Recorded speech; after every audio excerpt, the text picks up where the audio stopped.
October 1944, the American and Japanese aircraft carrier forces have been slugging it out for 3 years.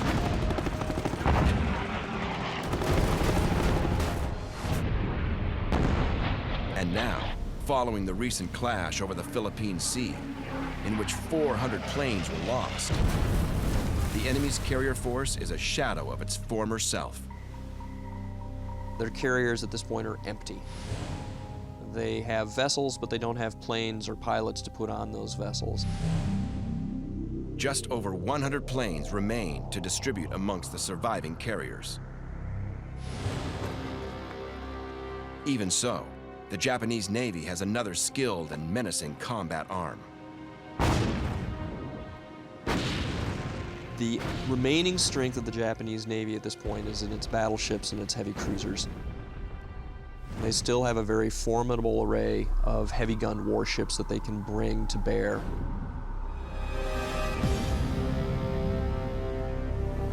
Among the warships are Japan's 2 super battleships. The monsters Musashi and Yamato. The biggest battleships ever built. They were massive battleships. 863 feet long, 172-foot beam, weighing 72,000 tons. The Yamato and the Musashi both had a main battery of 9 460-millimeter guns. That's 18.1 inches. The largest naval guns used in combat. They're extremely heavily armored, yet relatively fast, very powerful, graceful warships. And they're able to sustain a level of punishment that was considered inconceivable even at the beginning of the war. Japanese admirals must now rely on these large surface warships to stop the American advance through the Pacific. They believe the best way to do it is to disrupt the American beach landings. It's recognized at this point in the war that it's important to hit the American invasion forces.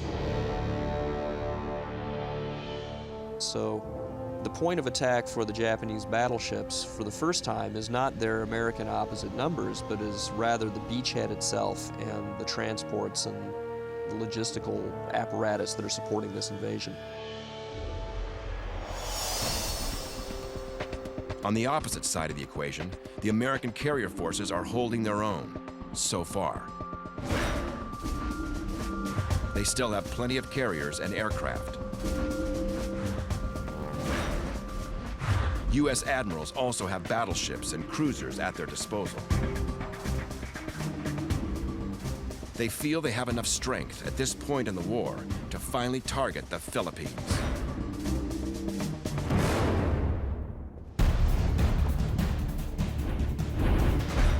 Taking the Philippines will place U.S. forces between Japan and its Navy's oil supply in Indonesia.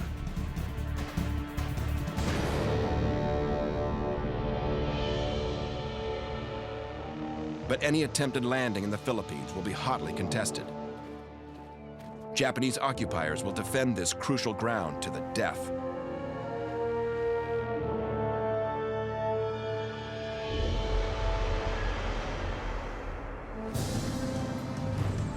The American strategy for taking back the Philippines calls first for the capture of the centrally located island of Leyte.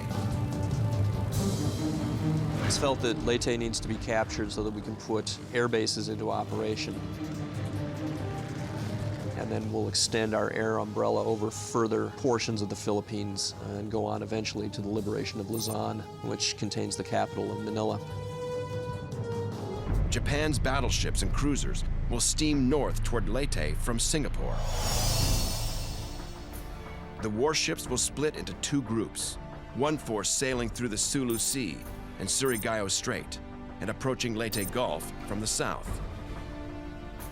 The other half sailing through the Sibuyan Sea and San Bernardino Strait and coming down on Leyte from the north. They have have a southern and a northern pincer composed of battleships and cruisers that will hopefully meet up off of the island of Leyte and there crush the invasion convoys. When Japanese and American forces collide, the numbers of ships involved and the hundreds of miles separating major battle areas will distinguish the struggle for Leyte Gulf as the largest naval battle in the history of mankind.